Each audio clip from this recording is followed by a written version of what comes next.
মনীষীদের কথা সাহিত্য উল্লেখ করেছে।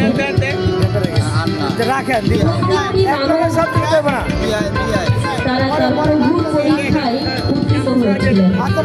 সাহিত্যের এই বাণীটির প্রথম কথাই রয়েছে, একবার সবুরেরও দেশে বয় দেখি দম বসে উঠিস নামে ভেসে পেয়ে যন্ত্রণা।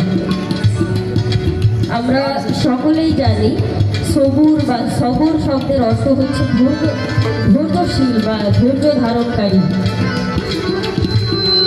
আজকে ছোট করে না বললেই নয়, আমরা এখানে যারা শুরু থেকে ছিলাম তারা কি এখনো আছি? সকলেই কিন্তু এখানে নাই। আসলে ধৈর্যশীল ধৈর্য ধারণকারী খুবই কম পাওয়া যায়। তবে ধৈর্যশীলের সঙ্গে সর্বদা মালিক থাকেন। ধৈর্যশীলতা আল্লাহ তাআলা পছন্দ করেন। এই বাণীর প্রথম যে অন্তরাটি বলা হয়েছে, যে কানে কালার চরণেরও আশা, জানো না রে মন তার কি দুর্দশা।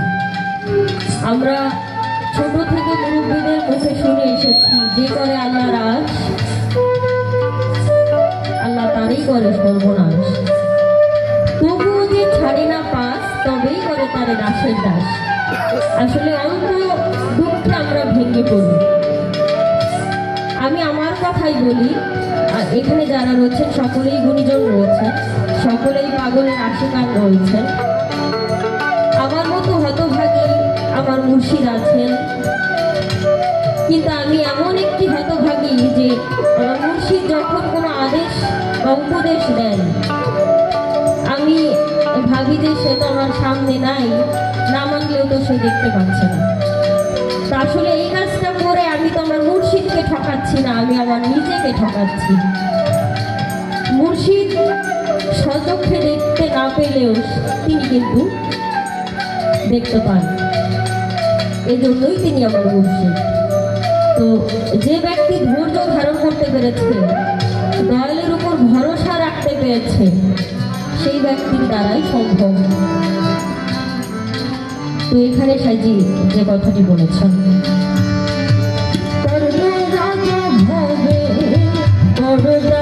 ছিল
জীবনের